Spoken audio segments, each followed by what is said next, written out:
Hey YouTube, what's going on? I am just coming on here real briefly. Hopefully, sometimes I get going and it just keeps going. First of all, I must have graduated because I actually have a troll. Imagine that. I don't understand how people get mad when you comment up under one person's post. One content creator had made a post on her community feed, and I had posted that to her back, and I'm praying that everything has worked out for her or whatever. And this troll said, "You're an idiot." Okay, and I'm like, "You're an idiot," because I'm talking to somebody else on their page, and you want to comment on my comment. So then they came back and said, it was something. But anyway, I don't want to give that person no energy because I'm on a higher vibration than that. So it just amazes me that people, I mean, what was the reason? And I told my son, I said, can you imagine that? He said, that was stupid. I said, because people, they don't have nothing else to do. I mean, I can tell the person has like a mental issue. Like, for real, they have a mental issue. And I'm like, okay, I see your mentality. So, okay, you know, I would be stupid to know where my level is and my vibration is to slum down and deal with somebody on a lower vibration than me. I can't do it. So, that being said, I just thought I'd start off with that so you all can have a lighthearted joke. Anyway, a lighthearted kiki. So, moving forward, so much stuff has happened in the United States, across the world regarding this coronavirus. And I just want everybody to do this. The more you worry about it, you pull it into you.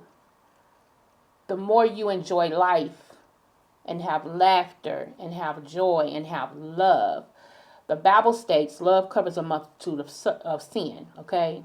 So don't allow this, how can I say this? I know what I want to say, but I'm trying to be politically correct. Don't allow the hysteria to make you go into a shutdown, to make you start feeling fear. Fear brings on disease. Fear brings on unsettledness in your spirit. Fear brings on a whole lot of list of things that you really don't want to deal with. Perfect love cast out fear. So, just when you hear this, matter of fact, I said this before, turn off the news sometime, okay? The coronavirus is out there, whatever they're calling it, okay? Keep it moving. This shouldn't be anything new that you wash your hands, you cover your mouth when you sneeze or cough, you don't play in your eyes, things like that. That shouldn't be a new scenario. I don't know about anybody else, but growing up, my mother and my dad and my family always said, when make sure you keep your hands clean, you wash your hands, especially after you come from the bathroom or from when you come from outside. Make sure that you don't put your hand on something and then put it in your mouth. I rub your eyes. What else? Cover your mouth when you sneeze or cough. So these things right here, it's just something that most African American people have grew up hearing. So I don't understand. I mean, and don't get me wrong, rest in peace to all the people who have not survived this particular virus, okay? And may God bless and heal the ones who are going through. But I'm saying, as far as the fundamentals of it, that's something that we should already be doing, you know? And it bothers me when I see grown people in the stores or places like that cough and don't cover their mouth, sneeze and don't cover their mouth. I sneeze in their hand and they want to touch you. I touch somewhere where you got to touch. I'm like, who raised you? Who raised you? Because whoever raised you did a piss poor job. That's how I look at it. So that's my spill on that. And then the nonsense, everybody going and buying up all the toilet paper, all the soap, all the bleach. I'm like, really? It took a virus for you to be stacked up on house essentials that you should normally have anyway? I don't get it. We let people tell us how we should react to things. Okay? Instead of sitting, breathing slowly, thinking, breathing again before we speak or before we do stuff. We do a lot of stuff out of emotions. We don't reason it out. We don't sit back and think. We just act. Everything is about an action. We used to be like a crock pot in the way that we live our lives. Now we're like a microwave. Everything is just instant. Everything is just like this constantly. That gets tiresome. That overloads your body. It speeds up your aging process. It does all of that type of stuff. So we need to sometimes just sit, take a minute, because whatever the crisis is, it's going to still be a crisis within a minute. So take that minute, breathe, get yourself centered, listen, and then react. Because a lot of times when you just react, you're not thinking, your adrenaline is high, your emotions is high, and you just, you know how many people are in prison because they didn't think something out? They just went head first. Or how many people's in the graveyard because they went head first and ended up losing their life over some stuff that if they had stopped and thought about it, they probably would have been here. You know? So that's the decisions that we're making now. We're making life decisions now. Everything you do has a cause and effect, a pro and a con. So we have to make sure that when we make these decisions, we understand that there's going to be a consequence, whether good or bad, on what we decide to do. That's all I'm saying. Again, I don't know everything. I'm just talking. My platform, my thoughts. So I know, like I said, if you keep watching the news, and I'm not telling everybody, if you a news watcher, then boo boo, you keep doing it. But you have what you say. And before this even happened, I was letting everybody know different things and stuff, and it happened. And so I'm at a point, I'm not going to be moved. I'm going to still enjoy my life. I'm going to still obey the laws of the land. I'm going to still have joy. Now I'm going to make sure I have joy. I'm going to make sure I laugh every day as much as I can. So what I do, this is me. What I do is whatever makes me smile, I laugh, I do it. Um, I I breathe more now. I make sure I get into some bright light, and if it's sun shining, I make sure I get in some sun for about 5 to 10 minutes. I'm not gonna let this thing. No, no, no. I have to stay when my vibrations up. I have to stay because remember, energy is never destroyed; it's just transferred. So with all the negative energy that's going on now, it's looking for a host. And I have to keep, you have to keep your high level of energy, of good energy up. So that that dark energy and heavy energy won't penetrate and weigh you down. Because it's like heck trying to fight it. Some of y'all are going to get what I'm saying. Some of y'all won't. Bless you either way we go. Okay. So, moving forward. Let me see. So I just wanted to say a little bit. Okay, so men go through a lot, women, and I know I did this expose on my husband and all this and stuff, but I just want to tell you something that happened. Now I'm a good wife, and my husband will tell anybody she's a great wife, you know. But I feel like I'm a good wife, but I always look to improve. Okay. And so last night, well, it was early this morning because, you know, when he got off, it was around 4:30 in the morning, and I was still up waiting on him. I didn't know that they made them work a little later. So when he got off and he got home, I said, baby, I really want to try to go to the store. I said, because I believe Walmart should be restocking right now from that mass rush that was at the Walmarts. And he said, well, okay, let's go. So we went to Walmart and all this and stuff, so we was on our way back, and I looked at my husband and I said, I love you, King. And the smile on his face, oh my goodness. It's like if you ever seen a kid and you've been promising them they was gonna get the new bike or the new game or whatever, and you keep promising them that, and then you know they don't say nothing about it, then all of a sudden you say, here you go, and they like the smile hit their face, and you know, like I said, I always tell my husband I love him. and all this and stuff. But last night, it was really sincere, like how we was looking at each other, and I just came out because I felt like my husband needs to have a little bit more energy, a little bit more reassurance, a little bit more like, you my everything. Outside of God, you my everything, and I support you and I love you and I thank you for what you're doing for your family.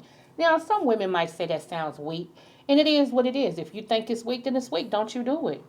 But however, I'm going on 22 years married, and we've been together for 25 years. And hey, get into it. So and I'm just like, and that smile, it did it for me. That smile did it. I was like, in my heart, I was like, see, you did it, and he just smiled and he said, I love you too, Queen. I said, don't just say it because, I was acting silly. I said, don't just say it because I said. He started laughing. He said, you know how I feel about you. I said, yeah, I know, like it. So, he needed that. His whole, even though he was tired from work, after that, he pepped up and he was, it's like he really needed to know that his wife had his back. Even though he know I got him, sometimes women, we got to reassure our men that we got them. That we got them. So, I'm like, okay, that's what was needed. You got to read the temperature of your house. You got to read and I'm not talking about the physical temperature. I'm talking about a woman should be able to pick up the distinction, or the love, or the disturbance, like I said, the vibrations of your home. And especially of the man that you sleep with every night. You need to know the temperature. And I know my husband is working so hard right now. He's tired because of the way that they got them working and, all this and stuff. And he wants me home, but I told him, hey, because I've worked, y'all, since I was 15. Let's get to it. I've been working since I was 15. And I'm in the process of getting 2 businesses up off the ground. So it's going to take money to make money. And I told him, I'm going back to work. First, I asked him because, like I said, the final decision goes to my husband. I don't oversert that. Y'all can say what y'all want, whatever. You work it how you work it. Uh, but I told him, I said, babe, I need to go back to work. I said, because I don't want to wear you out and we getting these businesses up off the ground. This will be extra income to put towards the business, and then we can put some and save it. I don't know about putting it in the bank because, to be honest with y'all, I think any day now the banks are going to collapse. So, on that note, let me tell you, make sure that you have at least $200 surplus up under your mattress. I'm just saying. So that way, until they build that back up, or if you need some groceries or gas or whatever it is and I'm talking like $200 in like fives and ones, and tens, no 20s. And don't let everybody know what you got, because I'm telling you, some people, y'all letting people in your home and they casing your joint. And if anything goes further, some people going to start coming to your house and they going to rob you because you've trusted them so much in your house and they paying attention to what you got. So I just want to throw that disclaimer out there. I'm talking to somebody. Y'all better stop letting these people in your house. Seriously. But make sure you have cash on hand, because when the bank collapses, they going to close all that down. Your court ain't going to work. For real. So I said my piece on that, moving forward. But anyway, so me and him, he wants me. He said, if you want to, but I ain't going to stop you because I know you've been working on your life. But my desire is to take care of you. And I'm like, you still taking care of me, like that. So he gave, we agreed that he gave it up. He gave me the choice of how long to work. And so I told him I'm at least give it 6 months. So that's what it is. But my whole thing is to relieve some pressure off my husband, and so that we can get these businesses up off the ground and we can throw an energy in for us, So, and I'm like, what's the sense of having degrees if I'm not going to actually walk in my degree? I just, I look at it like that. So, moving forward. Like I said, I wanted to come on here and just really talk about absolutely nothing and everything at the same time. My son should be back in here in a minute. I got 2 sons. They both grown. And right now they're still, well, one moved to Mississippi. I'm sorry, uh, Memphis. One moved to Memphis, but he had to come back because him and his best friend, something happened with his mother, and they had to come back. So he's here. My oldest son hasn't left yet, but he does take care of her, so I don't have no complaints. And I'm grateful because neither one of them got no babies. Hallelujah. They both graduated. Hallelujah. And they good kids. They on slang and all that. So I can't complain. God's been good. He's been faithful. So I have those two and my 17-year-old daughter who actually plays basketball. I think I told you about her. So me and my husband, we're really looking forward to being empty nesters. So we thinking about letting them have this house and me and him get a 2-bedroom something, and that's it. Because my husband's like, we could walk around naked. He said, you think I'm playing? That's how we could live. My husband's crazy. He said, we could walk around naked. While we at home, we have no clothes. He said, right now, these kids be cock blocking, man. I can't get it the way I want to get it. I can't hit it from where I want to hit it. I'm like, he's crazy. He's a nut. Oh my goodness. I remember we was in the kitchen not too long ago and he was rubbing all up on me. It don't take much for me with my husband because he is so fine. And everything, just kissed me on my neck. And uh, one of our sons came upstairs and was like, oh goodness, would y'all stop? And my husband was like, would you get out? I cracked up. He said, if you get out, I can get this more often. He said, y'all cock blockers. Y'all cock blocked when y'all was little. You cock blocked when you was in your teens. You grown, you still cock blocking. Dang, I was rolling. So then when my son went on to the bathroom, because he's going to get ready for work, and my husband was like, hey, come on, come on. Let me get in it real quick. I'm like, boy, he's in the bathroom. We in the kitchen. He has to come back through here to go downstairs. Man, come on, baby, for real. He said, you got me ready. He's just, y'all, see, that's the type of fun and stuff we have. He's nuts. He's real nuts. So then, right when I was going to give in, we heard the door open. I was like, man, like, so yeah, look, this is what I'm doing. Again, like I said, we still living our life. We living our best life, okay? So, hold on.